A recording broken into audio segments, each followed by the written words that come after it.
Hi there. So I am here today and we are going to go over your course syllabus for Indigenous Studies 100 SO4. I want to again draw your attention to there has been a mix-up.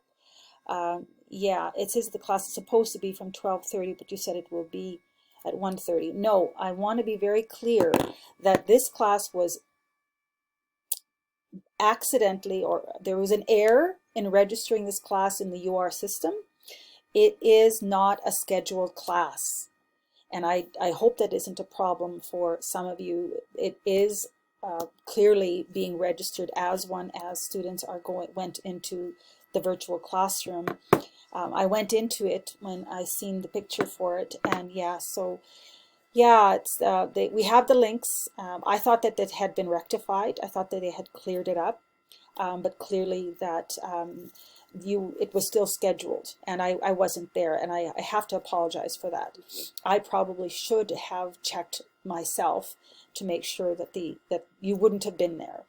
At least it would have given us a chance. We still have the classroom. We can actually try to have some occasional actual class lectures, but it's not required. We don't need to. I'm teaching an online course with Indigenous Studies 100 SO4. So this video here is intended to provide you with what I did in the face-to-face lecture that I had from 1:30 to 2:20. Your schedule, according to the system, is from 12:30 to 1:20, and then I have another lecture from 1:30 to 2:20. So that's a back-to-back. And if any of you want to find the link, it's the exact same life-size link. So if you can't, that's another option. If you can't, though, probably you're not going to get any scheduled lectures, because I'm delivering the exact same lectures as I will be recording for this section sometime during the day, to provide you with a link of a pre-recorded lecture that covers the same material that you're going to see in the it's not face-to-face, I guess it's the life-size virtual classroom lecture that you were hoping to get into today. And that's something that the glitch in the system for this term. So let's start. All right, so this is your actual syllabus or course outline, depending on what you want to call it. Note that I have my telephone number here. It is an online course identified clearly in your course syllabus. Perhaps some of you didn't see that. If you were, when you look at the actual link that I sent out just prior to this recording here of the assessment, the course assessment video, you'll see that it has Indigenous Studies SO1.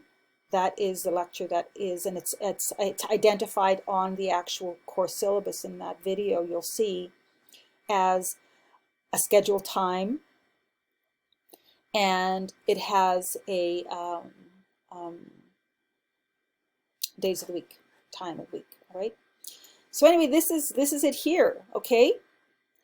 And yeah, that's the issue that we have here. I was of the understanding everyone had a life-size link, because it's all new to us. We didn't know that there's just some glitches. I feel really bad about it. Anyway, this course introduces Indigenous studies with a survey of Indigenous peoples in Canada from their origins through European colonization during the Age of Discovery. The course provides an overview of Indigenous peoples around the world, global issues, current issues, as well as the Indigenous ways of knowing and being. Students are challenged to examine history and culture through their worldview, juxtaposed over the worldview of original peoples of not only Canada but the world. In addition, students will receive an overview of treaties and treaty making in Canada. Assignments and forum discussions are designed to supplement course content and encourage insightful reflection on knowledge shared in course readings, in addition to demonstrating the holism of Indigenous perspectives. These are your textbooks that you can have, you're supposed to have. Please ensure you get this Treaty Elders of Saskatchewan book right away, because this one's the one here that you're going to be needing for your quizzes that are coming up relatively soon. And we'll get to that in a minute, but that's an important one. This Indigenous Peoples Within Canada ebook, you don't need to have it right away, because almost the first half of the course are readings that I have developed, my own package of readings materials for this course, and we're going to be working through them for the first 2 or 3 weeks of the class. So it's not pressing to have the textbook right away. Okay, and so this is the course requirements. You'll see you have quizzes worth 20%. You have a project, a term project, worth 30%, 15% for the proposal, 15% for the video presentation. Note that the rubrics for both the proposal and video presentation are marked out of 10. So what I'll be doing is I'll be recalculating what I assess you at for the proposal out of 10, recalculating it to come out so that it'll be 15% of your grade. And the same thing process I'll use for your video presentation. Note the due dates, all right? October 26th, you have to have your proposal in. November 6th, you have to have your video presentation finished. So there's not much time between the proposal and the actual video. And then you're going to have 3 reflections. Each of them are going to be worth 10%. The first one is going to be posted on September 15th and due on the 30th. I give you enough time to actually get it in to me. Keep in mind, for these 3 reflections here, I will be providing a bonus mark towards your final grade per reflection, okay? Will be allotted to students who submit course written reflections 1 week prior to the deadlines noted above. And that's so that I can have, I'm teaching a lot of students this term, so I need to try to make sure I can have it staggered right through the course. And so that's my strategy. So that's your opportunity. If you want 3 extra marks this term, get them in early, please. And there's the due dates for them, okay? Everything here, your first reflection, second reflection, third reflection. This reflection and this reflection, you're going to be given, I'll send out a Word document that it'll give you, for both of them, 2 different prompts, no, two different documents that within them identify 3 separate prompts. So for the first reflection number 1, I'll give you 3 prompts. You got to choose one of them that you're going to reflect on. And same thing for reflection number 3. I'll give you another document that has 3 prompts outlined. You have to choose one of them to reflect on. All right? And the second prompt here is actually going to be on your term project, and we'll go through that a bit. Note the due dates, okay? Midterm, again, same thing here. Access it. It'll be accessible in the evening of the 13th. It'll close early morning the 15th. So you need to ensure you can find a half-hour, 1 hour window, 1 hour window to complete your midterm. Okay, and I'll talk to you more about the actual how that is going to work as we get closer to the midterm. Just be aware you're going to have to work through all of the questions as they're given to you sequentially. You won't be able to return back to a question. So once you start the exam and the timer starts, you have to time yourself for every question and work through the exam. That, of course, is just something that has to happen. Mind you, yeah, I may be flexible on that this term because we have a new system and I have never used it, Proctor Track e-proctoring. So please note this. Note the requirements. What this will do is, just like the camera is monitoring me here and I'm recording, this app here is you're going to have to download. It's going to be accessible on your computer and it'll be monitoring you what you're doing while you're taking the exam. And if that's the case, then yeah, I haven't used it, but I think that that's the way. I may be flexible and not have to have them sequentially, because the reason I have them sequentially is because people have cheated. And that's just terrible, but it's true. So, course policies, attendance, you should be attending to the lectures that I send out to you in video on your own time. Every term, even on online course, if your instructor is giving you a video lecture pre-recorded, watch it. It'll help you on the exams. It gives you really useful background information, overview material that will really help you to understand the material much more powerfully, if you will. Okay. You need to make up exams. Well, you're going to have to make sure you provide me with something, because I am not going to accept the excuse that, oh, I didn't know the quiz was today. I didn't know it was yesterday. I forgot. Those are not excuses. You're in university now, so you need to make sure you stay on top of your own schedule for quizzes and exams. Final exam cannot be written on any other day other than what the university's timetable says. All right, so for yours, your final is going to be on December 23rd. And I have to find out whether it's the 9 to 12 window or from the 2 to 5 window. Whatever the time window is allotted for you, that's when you'll have to go into the system and complete your final exam.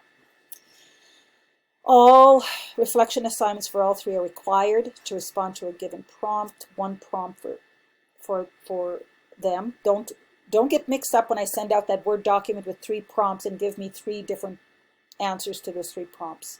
I will have it clearly identified in the document. Okay, take note. To obtain full credit, you have to submit your proposal, you have to complete the term project video presentation, you have to submit a minimum of 2 quizzes, all right, 2 quizzes. You just have to do 2, you have to do a minimum of 2.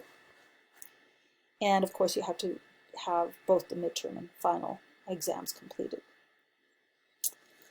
So I mentioned to you about Treaty Elders of Saskatchewan book.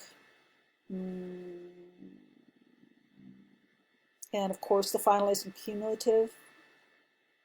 Okay. This is your quiz schedule for Treaty Elders of Saskatchewan here. Page 3 to 13 is your first one. So September the 21st is your first quiz. So get on it right away. Getting familiar with those pages. Important dates here starting. Take a note of those. The course, of course, you know, before our white brothers came to civilize us, we had no jails. Therefore, we had no criminals. You can't have criminals without a jail. We had no locks or keys, and so we had no thieves. If anyone was so poor that he had no horse, teepee, or blanket, someone just gave him these things. We were too uncivilized to set much value on personal belongings. We wanted to have things only in order to give them away. We had no money, therefore a man's worth couldn't be measured by it. We had no written law, no attorneys or politicians, therefore we couldn't cheat. We really were in a bad way before the white man came. And I don't know how we managed to get along without these basic things which we're told are absolutely necessary to make a civilized society. That, of course, was John Lame Deer from his book Lame Deer Seeker of Visions. So then this outline starts going through the term project. As I mentioned, there's 2 parts to it. You are all required to complete this project. You have to go out on your own and start to explore, doing your research for the first while here, because your proposal is due on the 26th of October. So by that time, from now until then, you have to really jump into this project and start to wrap your head around which Indigenous peoples around the world are you going to do your research on. And you're going to probably be jumping from continent to continent because they're all over the place. And until you find the one, then it starts to come together, your research, what you want to research. It'll start to take shape as you're researching. You have to just zone in. Explore the state of the world's Indigenous peoples, one of them. It's a collective term project that we're all going to be doing together. You're going to be teaching me, I'm going to be teaching you. This is how you're going to actually contribute to the project, to the learning of Indigenous peoples, not only here in Canada, because your job is to do that other piece of Indigenous peoples other than Canada or the United States out there, what's going on with them. Okay, so this is the proposal rubric. Make sure it's an APA formatting, and I've given you some links in regards to APA research proposal. All right, and there's just some really good stuff here, so I encourage you to become familiar with that. And there's also Purdue the OWL site there. That's amazing. This is a free recording program, just like I'm recording right now. There's a free one for you there if you wanted to use that one to do your recording when you're ready to submit it in November. You know, you're going to have the formatting is worth 2. As I said, it's going to be at a 10, marked out of 10, but worth 15% of your final grade. You have to have an introduction. Now, this whole piece is going to be worth 6 of the 10 marks. 1 mark for your statement. Just a basic. This is what I'm going to research, and the peoples I'm going to research, and why. Very clear. Not too long. It's worth 1 mark, but this entire proposal shouldn't be any more than 5 pages, even including your title page. Okay, but these sections that I'm going through here should have some meat to it a bit. You know, not a big detailed PhD proposal. No, this is basically just getting your feet wet proposal of the process. That's why you may want to look at this video about the research proposal. I watched it. It's way more than I'm expecting you to do, but it does provide you with some clarification on some of these sections. And so I'll leave that to you to kind of muddle through on your own a bit. Purpose of the study, why you chose the group, like I said, learning outcomes. Now keep in mind, this is an important one. What do you intend to teach your peers? Not what you want to learn, what you intend to teach, what your research is intended to find out. If you'll notice, these learning outcomes, they come up a couple places in this entire assessment of your term project. There with the proposal. Also, here, your learning outcomes. In this part, they're connected. 2 marks here, 2 marks there. So they're worth 4 marks of your final grade if you want to put it in that context. All right. And when I'm actually assessing your presentation as I'm watching it, I'm going to go back to your proposal and I'm going to ask, did you actually deliver on your learning outcomes? So keep that in mind. And your literature review, well, from now until October 26th, you're going to be looking at things. I want you to do a literature review. And the actual video that I share down below, it actually covers that a bit for you. So you can put that together as you're starting to work through it and prepare. So everything you watch, everything you read, keep track of it, all right, in APA format. And then methodology, this is only worth 1 mark. But it's just sort of like a rudimentary, this is how I'm going to get to the presentation. Just breaking it down a bit of what you've been doing, what your research was. That proposal is supposed to be just sort of like an outline. It's just basically to get you into that space of an actual proposal. And then your conclusion. Final words on potential contribution your research will provide to collective knowledge. And like I said, it's worth 10% of your mark. Now the presentation. Quality of it, all right. Next one is going to be the project assessment. Did the presentation answer the question, what is the purpose of the project and presentation structure and content? Was the topic covered as outlined in the proposal? Were course expectations met as outlined in the syllabus?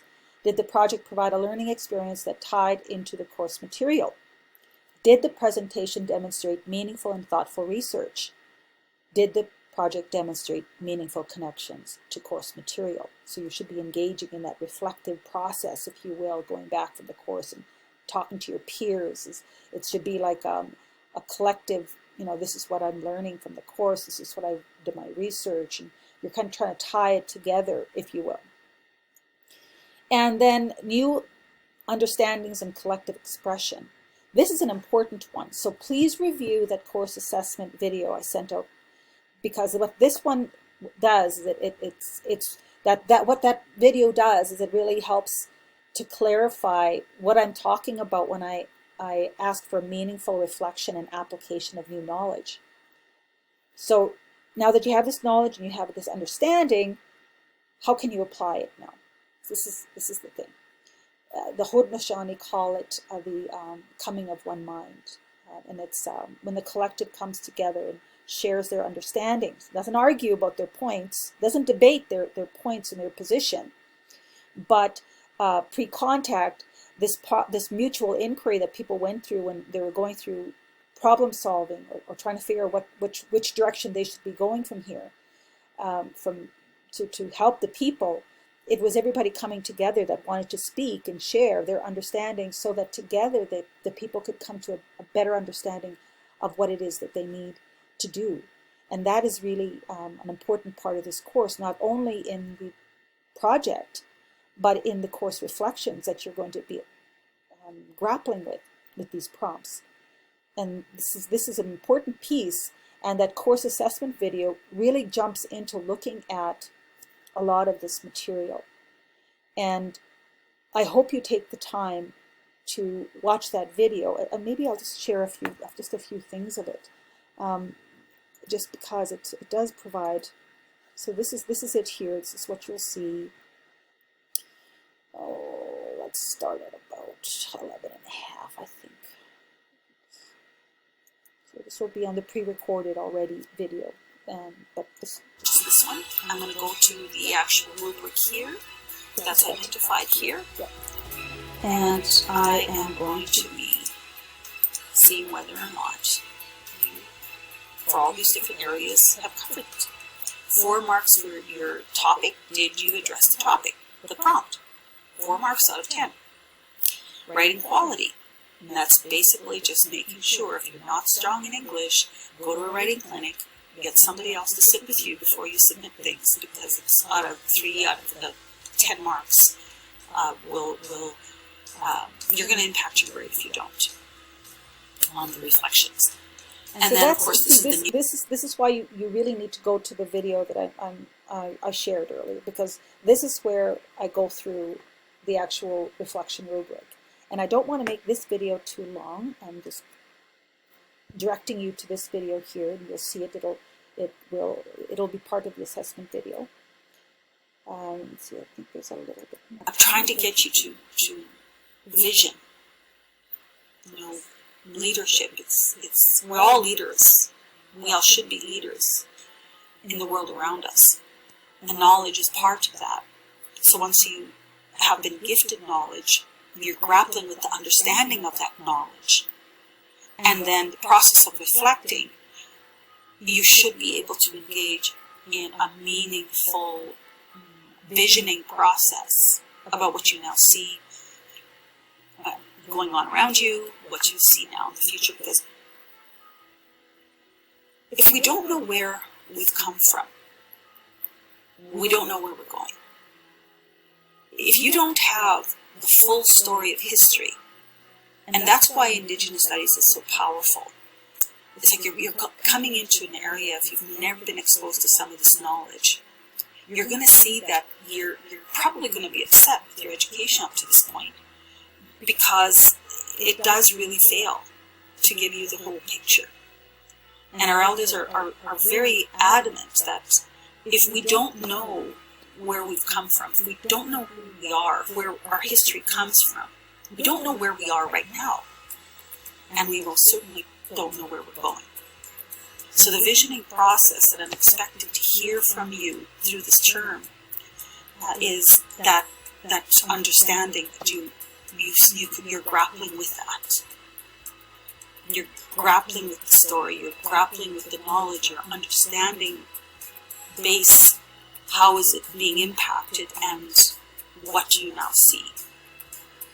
That's what I'm hoping for. And I went through a bit about this wow factor. Again, it's exceptional, demonstrating exceptional thinking.